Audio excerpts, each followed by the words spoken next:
Hi there, it's Sheree from Sheree's Crafty Girls. Thank you for joining me today. Today I'm going to make this lovely little tote bag with the Christmas designer series paper, which is Candy Lane, which I think is absolutely stunning. And inside I have 3 little Christmas cards or little notelets with their matching envelopes and 3 little tags. These I will show you on another video later on in the week. But today we're going to concentrate on making this lovely little bag, which I think is super. So what we're going to need for that is several little pieces of cardstock and DSP. So for the bag itself you're going to need a piece of DSP. Again, this is from Candy Lane and it's 12 inches by 4 inches. You can make the depth of your bag whatever depth you want or how short you want it, it's entirely up to you, but you do need a 12-inch piece in length. For the base of the bag you're going to need a piece of cardstock that measures 5 1/4 by 2.5. For the little trim, I need 3, so I need to make another one of those, and they are 12 inches by 1/2 inch. And your handles are 8.5 inches by 1 inch, and we're going to be doing some scoring, so I just need to get a little bit more of our red, and let's see, that might be able to get 1/2 inch out of that, so just pop that on the 1/2 inch mark, and we will cut that all the way through, which of course it hasn't, so let's just get another piece.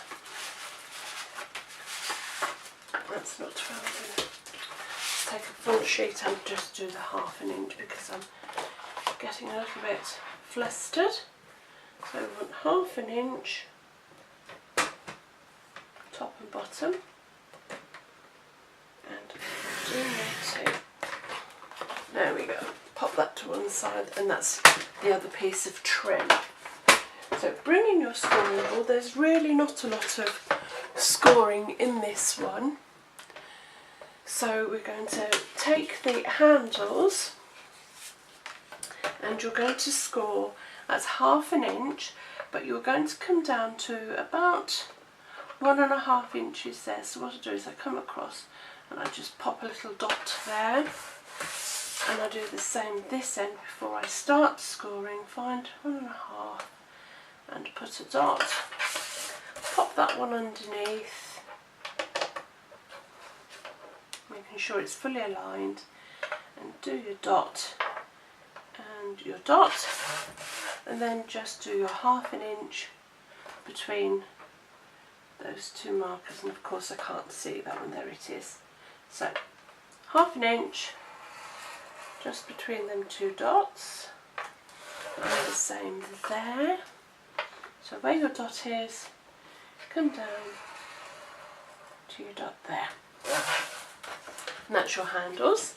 And for the base of your box you are just going to score at 1/2 inch, oh gosh, it's jumped, on all 4 sides, so do 1/2 inch. You could of course do this on your trimmer, 1/2 inch and 1/2 inch. So pop that to one side, taking your bone folder, reinforce your score lines,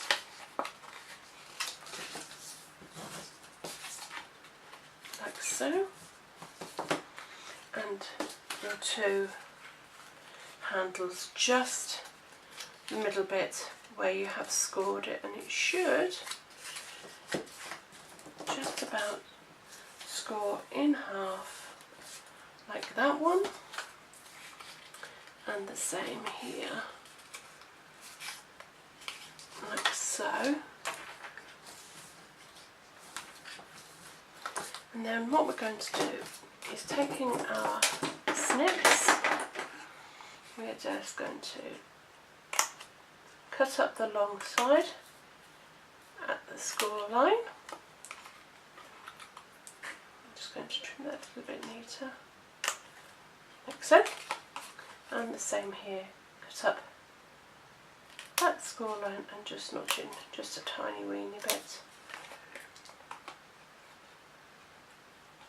And repeat on the other side, so notch, cut up the score line and notch in. You're just removing where you've stretched the cardstock, where you've scored. So just up the score line and notch.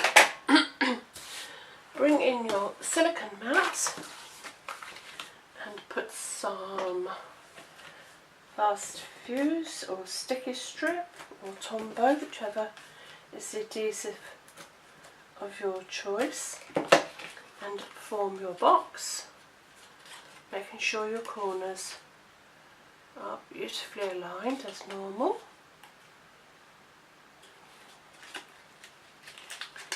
There we are, that's that one. And then on your two handles, just put some adhesive along where you've measured, not on the ends. And I tell you what I've forgotten to do, so I'll do that as soon as I've done this.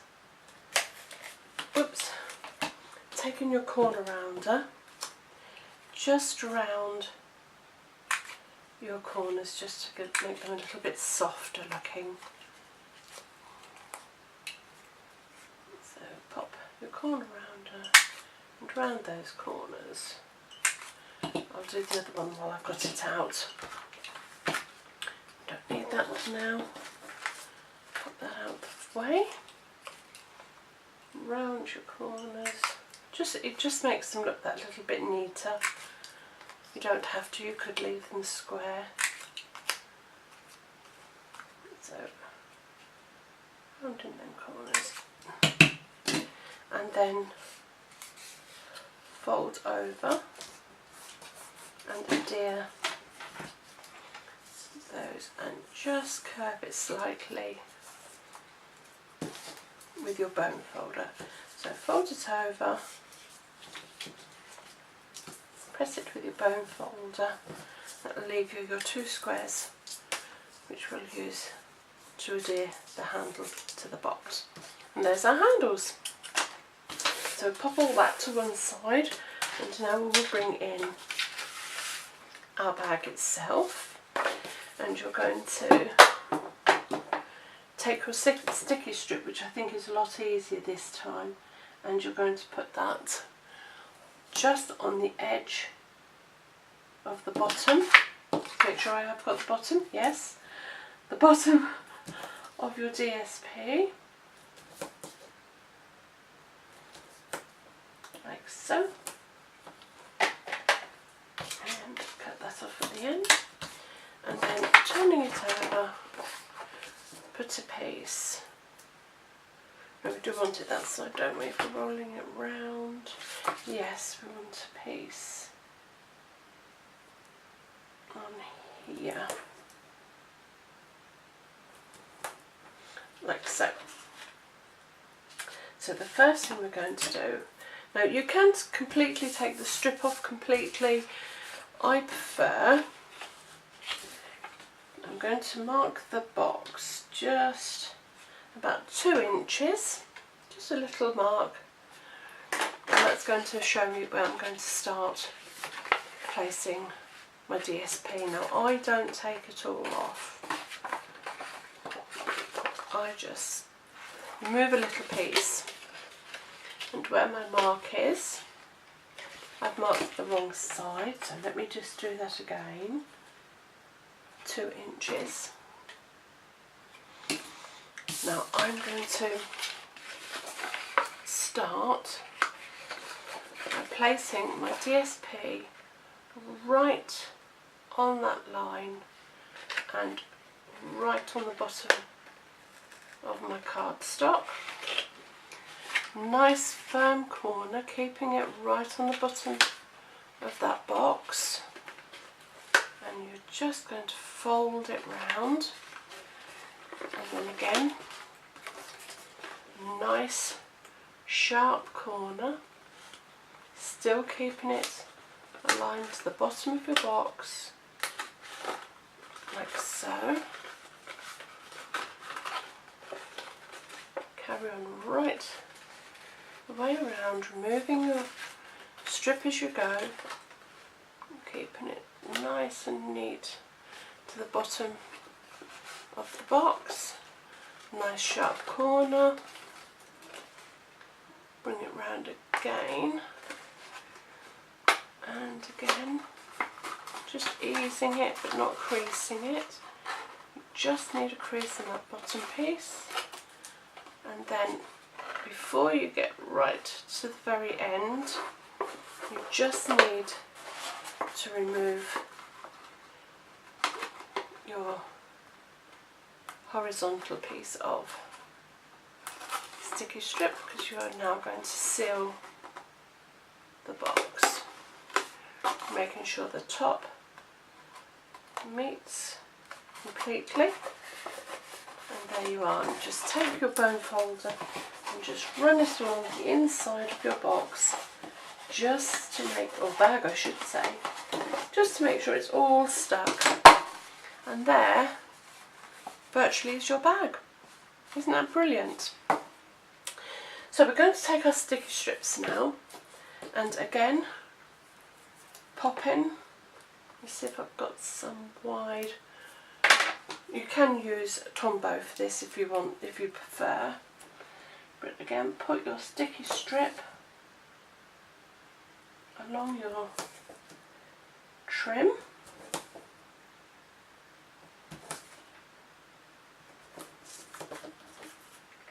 Cut off the end, and again you're going to find the back of your bag, and removing the back of your tape, and again putting it where your joint is. You're just going to do exactly the same again, running it along the bottom, nice sharp corner, right the way across, sharp corner, keeping it neatly aligned along the edge of your bag.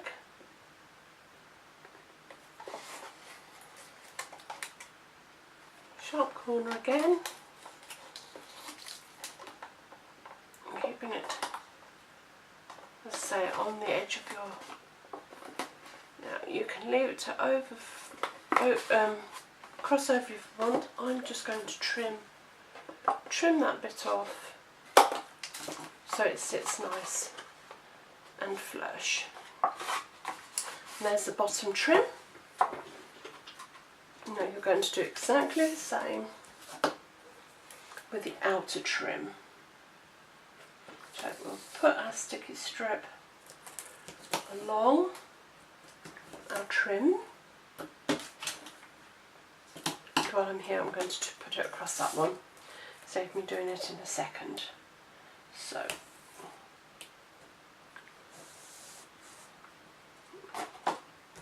sticky strip across your trim, and again remove your backing,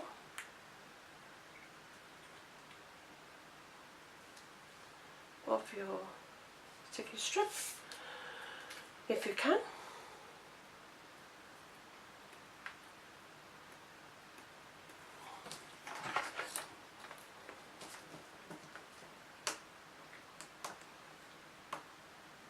Oh, it's not playing today, is it? There we go, that's that one started. And again, starting where your seam is, you are going to literally go round the top now, as you did the bottom, but without creasing. You're just going to make a nice soft curve around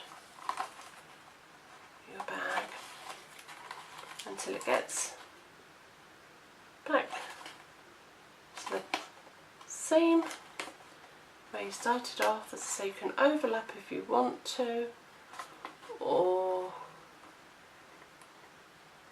I'm going to trim.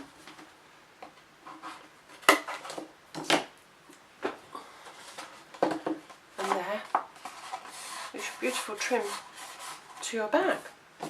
So now we're going to take our handles and we're going to pop those onto our bag.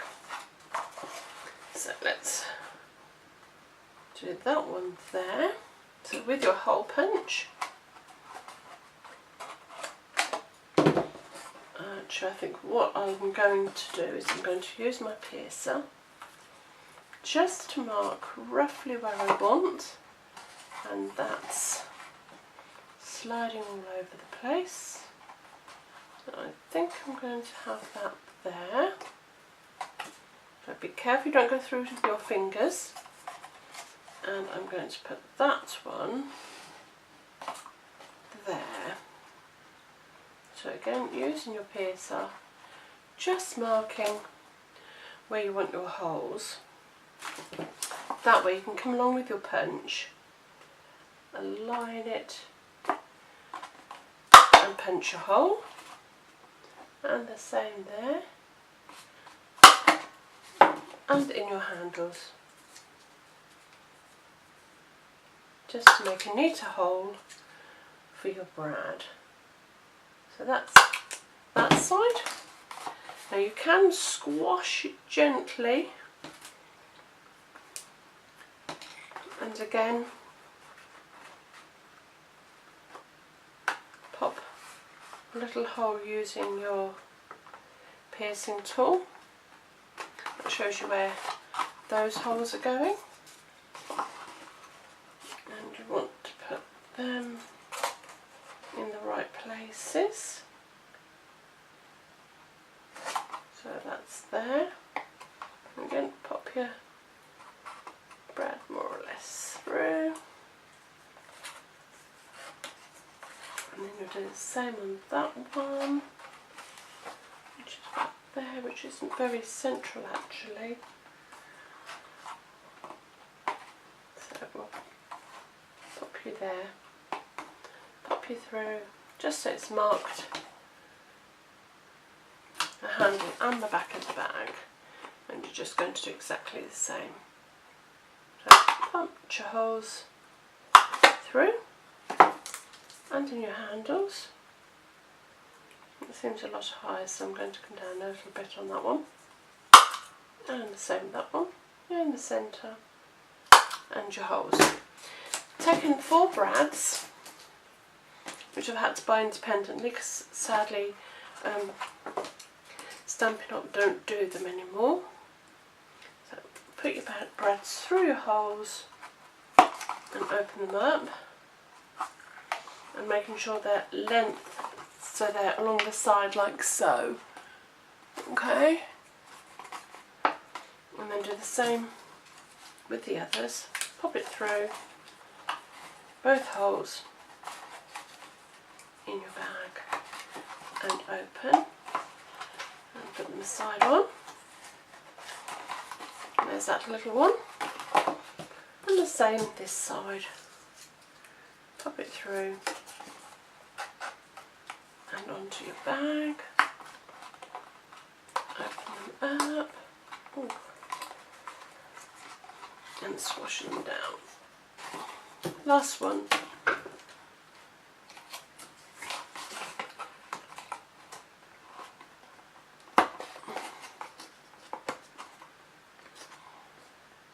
Oh goodness, there we go.